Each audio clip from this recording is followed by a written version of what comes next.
Hello there and welcome back to some more Forza Motorsport 7. Today, we are doing another car build, this time taking a look at the Volvo 242 Turbo, or one of my more favourite cars of all time. I'm a big Volvo fan, as you probably know if you spent any time around this channel before, and the 242, one of the first properly fun Volvos. It is very boxy and I love its styling.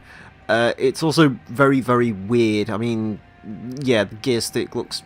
Actually, I just realised that's a 4-speed and the 5th speed is overdrive, but they haven't called it overdrive. Interesting.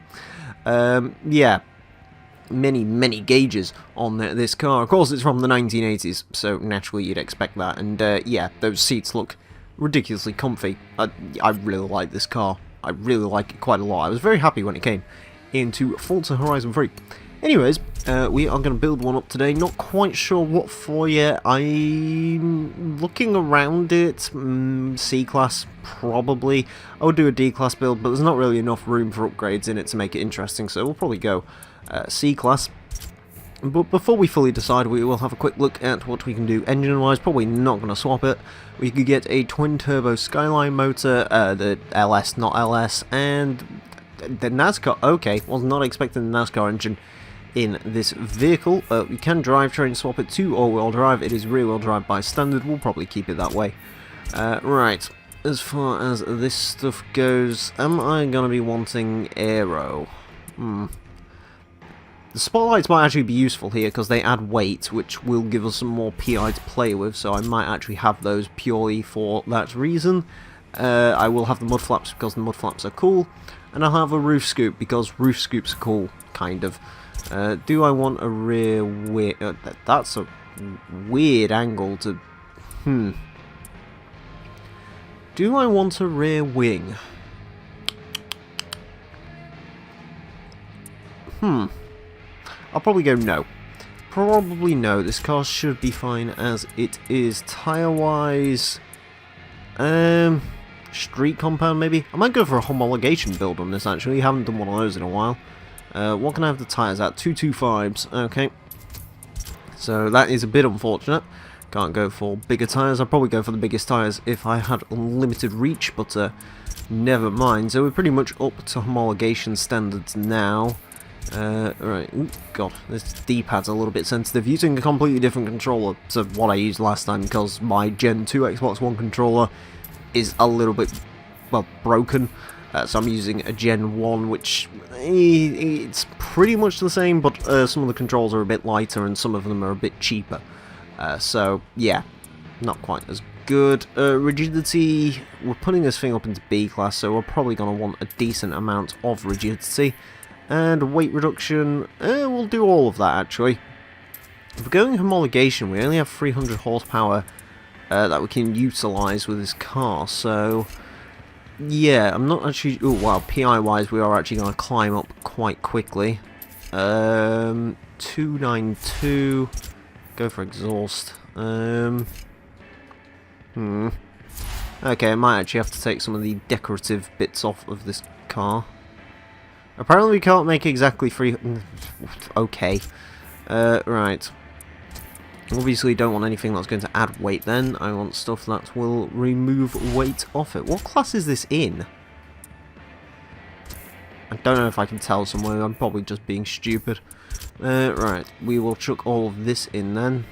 Yes, race clutch, race gearbox, showroom rally.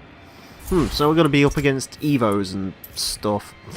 Little bit of a weird spot for the 242 to be competing in, but sure.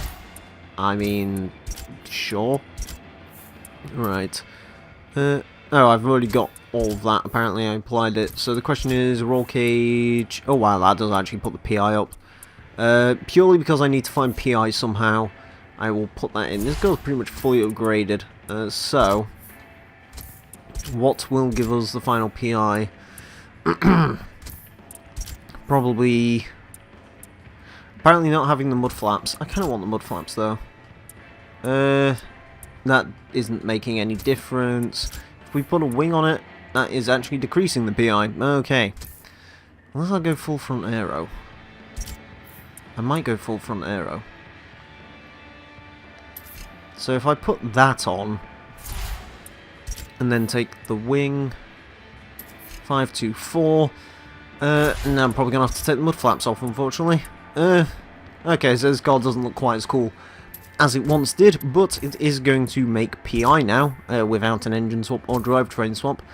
This might be the only car that you can actually use rear-wheel drive in Showroom Rally, come to think of it. But, yeah, okay, well, if that's what the requirements are for, then that's what we will do. I'm going to pull these gears out because it's a B-class car, it doesn't need gears nearly that long. And we will squat down the ride height, and... wow, that's a lot of downforce on the rear. I'm going to take most of that off. I will have 160 running there, and... 60. Sure. I think this car, probably handling-wise, is going to be good. It was more to sort of figure out PI and so on and so forth. Anyways, that's our very now low Volvo 242 Turbo, built up for homologation specs, so it's time to run this bad boy. Alrighty, for our race build, I've decided to come to the Silverstone full layout, because apparently I haven't used Silverstone yet for one of these builds. Look at all of my gauges, and look at the fire spitting from the very peculiar looking exhaust of this car. Anyways, apparently we are not the only rear-wheel drive car here. Apparently there's other cars which I completely were not aware could be run in this class, like the Renault Alpine. Also a lot of blue ahead, a lot of Subaru. A lot of Subaru. The speedo goes to 85 for some reason. I'm assuming this is a US spec model, hence why the red 55 is... okay, we're apparently just coming to a standstill. Oh, driver stars, never change. Actually do, because you're a bit shit. Anyways, I'm going to try and get around this Hookai Impreza. Going to get a little bit of a tail slide out of that corner, but nothing biggie to worry about. Alright, there we go. Alright, straight line speed. Do I have any? Well, apparently, I mean, I'm drafting this Subaru. I'm not actually particularly getting past him or not getting past him. I'm Schrodinger's Volvo right now. I don't actually know if I'm any quicker. I'm judging by what just happened there. Probably not. Right. Look at the turbo gauge. It's all moving and stuff, and okay, we're getting a little bit more rear end play. Not a huge fan of getting the rear end out, but then again I did reduce a lot of downforce. And then again, there should still be a fair amount of downforce to the back. I don't know if he braked there or if this Volvo does actually have more straight line speed than him. Oh god, we have understeer though. Yeah, maybe this isn't working out quite as well as I wanted it to, in terms of my tuning capabilities when it comes to this here Volvo. Right, brakes please, thank you. Brakes seem nice. The actual turn-in seems really nice as well. A little bit of wandering, especially from the rear end. The rear end does like a good old bit of a wander out, but other than that, car seems solid enough. Rev counter seems a little bit weird in the actual dashboard itself. I definitely have the speed on a Subaru Legacy, and I'm going to have it on 22B, so save for the more modern of the cars in this race, I seem to have the most straight line speed of all of them. Again, save for the Imprezas and stuff, but in terms of like beating out the Legacy and this 22B, I think I'm definitely quicker than they are. Alright, got to try and find a way past this 22B. Unfortunately, being rear-wheel drive, I don't quite have the drive out the corners that I'd probably like to have, but never mind. Never mind, indeedy. Right. Okay, that was a slow-ish lap. Of course, getting used to the car and so on and so forth. Yeah, it really can carry the speed through the corners. I'm going to completely destroy this Manta. Apparently, going to dive to his inside, get him on there. Yep. We are past him. Ooh. Get a little bit of a slide out of there, and I'm going to get apparently punted by the Manta. Yeah, the low speed corners, this car seems to struggle. I don't know, maybe it's having an issue getting the downforce down. Usually you don't really experience that in road cars like you stuck aero on, but never mind. I definitely have the straight line speed on this Escort in front of me, and I definitely have the straight line speed on the Manta behind me. So that's all peachy. Yeah, I really have the straight line speed. on this Escort. I'm gonna get him through this corner pretty much. Ooh. He's sort of trying to maintain the line. There we go. Get on the throttle. Let's see if I can get him before we start turning into here, and I will. Good. Oop, here comes the rain. Yes, I think this is the first time I've actually done one of these builds in the rain as well, so there's another interesting little thing for you. Of course, we drove the car when the track was dry, but now we get the fun of driving it in the wet, and considering this is a rear-wheel drive car in the showroom rally class, that should be pretty interesting. A little puddles starting to form on the track, and the fog is forming as well here, which is going to make it a little bit harder to see. And I've got a sea of modern Imprezas to get through first, so that's good. Going to get a little bit of a slide out of there. Yeah, actually, compared to the Blob Eyes, I actually have a bit more straight line performance. Maybe it's the Hawkeyes that are the ones that are a bit harder to pass. Wow, the rain really is coming down now. Fantastic. Right. Try and get up the side of this Impreza. My arse is going to smash into him. Came over a little bit early on him, but I didn't make any contact, so I'm going to class that as a driver win. Right. Ooh, God. More slidiness from my Volvo. Volvo is misbehaving slightly. Can't say that's too surprising. Again, we are in the wet. This Impreza is being incredibly slow, so I will take that position from you, sir. Thank you very much. Ooh. Is that an RS200 I see in the distance? I think it is. As we drive into here. Alright. Minsol, I love you. Okay, that's an interesting name. Well, I hope you know Mr. Peugeot driver loves you, Minsol, whoever you may be. Also, I think that's the first Evo I've seen in this race, and it's right towards the front. I'm sure there's a joke in there somewhere, but as someone who owns a Subaru, I'm not going to make that joke. Right. Look at this thing. It just looks so camouflaged in the rain. Of course, the dark blue helping with that. I'm quicker than a Peugeot. Oh, but I do not have the brakes of the Peugeot. Yeah, okay, maybe that was a bit stupid. In fact, there was quite a lot stupid, and the Impreza is apparently going to smash into the side end of me, so that's good. It's good. I can see that massive hood scoop. You don't realise how big the Impreza's hood scoops are until you're like right underneath one, staring at it from like crouching level. Yes, they have massive hood scoops for some reason. Right, well I know why, because intercooler, but still. Oh god, we really are lacking for grip when it's raining. Okay. Gonna get the Peugeot. Bye bye Peugeot. I say bye bye Peugeot, he's apparently still on my inside, although he really is not anymore. Those sort of how close to you arrows aren't amazing. They sort of work. I mean, they tell you when a car's on your inside, but they don't really give you any indication of how far it is away. Like, the orange light seems to go for about 30 feet, which isn't hugely helpful. I would prefer it if it had like a little distance indicator inside it, that might help, but I'm not quite sure by how much. Yeah, that was my stupid mistake. I don't know why I put a wheel on the grass there. Let's rectify that issue. That was not going to be the car's fault. Apparently I'm going to do the same again though, so that's good. Ooh. Massive puddle I just smacked into. Probably not for the best right there. Okay, it's still raining. They don't have the same issue they had on Forza 6 where they just careened into that tyre wall.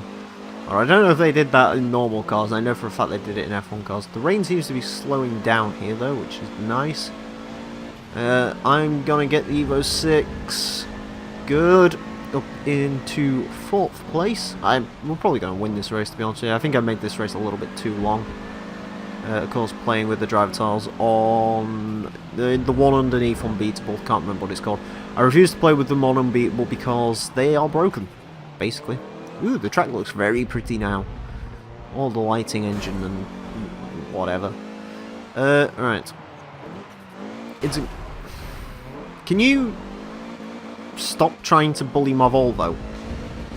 I'm sorry, mate, you're driving a Mitsubishi. Mitsubishis aren't exactly known for reliability or quality, so I'm sort of going to win that fight if you want to fight in your Evo 9.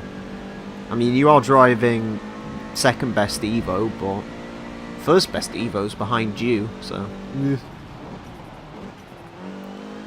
Anyways, see if we can get through here. Of course, an 037 somewhere up here as well, because it's an 037. Of course it's up here. Ooh, there we go. Listen to that sound like turbo. Turbo is having a good old wine with itself, which is nice. Alright. Evo on the overtake. On the brakes again, on the brakes again. Road holding. Yes. I have the road holding. Good. I also have a big pillowcase. This car was produced before airbags were mandatory. Unless this car does have an airbag, I don't know. Leaded gasoline only. When did America ban leaded petrol? This car's like a 1983, isn't it? That's pretty advanced stuff. Anyways, when you've got past the 037 without much issue, how's my Volvo looking? I mean, compared to some of these, it's in decent shape. I like how the rear end... I'm fairly certain I scraped the rear end all over the side of one of the Subarus, and my rear end is absolutely fine. I'm assuming the side of his car's all mangled up, so... Again, probably another Subaru joke there, but again, I'm not gonna make it. I'm a responsible Subaru owner. I'm also an idiot for charging into those puddles full of whack. Probably not the smartest idea in the world. Casual Little T. Interesting name. Alright, final lap. Probably going to get him on this lap, I would imagine. Well, I'm past. I don't know how long for though. Gonna wrestle with the car some more. Gonna slam on dem brakes. I feel so alone. Anyways. Hit a puddle. Keep going. Spin up the rear wheels through there, as you should do. And back out onto the straight again, where I can probably keep my lead. Yep, I'm quicker than a Galant. I'm quicker than pretty much anything here. Apart from that, again, I don't know why I was having issues with them Hawkeye and Pretzels, because I seem to be the fastest thing in a straight line here, not gonna lie. But... oh well. Oh well, indeedo. Right. I love the look of that turbo gauge, just sort of spooling up and going all over the place. It's pretty great. I like how everything's got its lights off as well. Is my lights off? Yeah, I have no idea why Forza 7 does this. I don't know if it's a glitch or not, but for whatever reason, when you're racing in the dry, the car's lights are on, and when you're racing in the wet, the car lights are off until they come on when it's right. I don't know. I don't know why that's a thing, but it is a thing for reasons, so okay. Yeah, a bit of a weird sort of thing, issue with the game. Slash maybe not issue with the game, I don't know. I mean, the cars probably shouldn't have the lights on while it's dry, because otherwise you make stuff like the F40, which is one of your most popular cars, look a bit weird because no one likes the pop-up headlights on the Ferrari F40. Anyways, we're going to finish this race pretty comfortably. Apparently we're 5 seconds down on what we were. I have no idea what I managed to do to get 5 seconds off the time in this lap, but apparently I did something. I still like how someone in this race has apparently just got RX-7 Turbo, probably not driving an RX-7 because the RX-7 is not a car available for this, even though I think they rallied an RX-7 at some point. remember, don't know if it did successful, don't know if it actually went racing, but I do know there is a such thing as a Rally RX-7. And across the line. Alrighty. Yeah, solid build. Not one of my best, but, you know, certainly not one of the worst as far as these goes. And I mean, homologation build-wise, I've done a few of these. Turned out no worse than the other ones. I mean, well, to my knowledge, it was only the Nismo GTR road car that I've done, and I honestly don't remember how that one went, so yeah, I guess this one was pretty good. I don't know. I wonder how much money I'm going to get paid, because that, I've got to be honest, that really should have been a 4-lap race, but, you know, I haven't run Silverstone in a while, so, wow, we are going to get quite a lot of money for that race, apparently. We're going to get 70 Gs. I can spend that on probably nothing. Speaking of money, let's get another 70 Gs. And I've already earned an Alfa Romeo 33 Stradale, so I'm not interested in that. For whatever reason, the game gives, like, to a point in your car level, I'll try and point this out before I end the video. In this car collection screen, sort of, it gets to a point. Like, I didn't own all of these, but as I've started owning more and more of these prototype cars, it stopped giving me the option to, like, buy out, say, the Toyota Mark III for 400 grand, and instead it just keeps offering me buyouts for cars that I already have, so yeah, that's a little bit weird, but whatever. Also, Forza Fon's active, I just remembered. Oh yeah, so it is. Drive, oh god, Nürburgring full circuit. Ugh. Oh well. Anyways, thank you all very much for watching. As always, if you have cars that you'd like to see me build and race and crash, do let me know. There will be another one of these this week on Wednesday, so hopefully you'd stay tuned for that. And yeah, thank you all very much for watching, and until next time, farewell.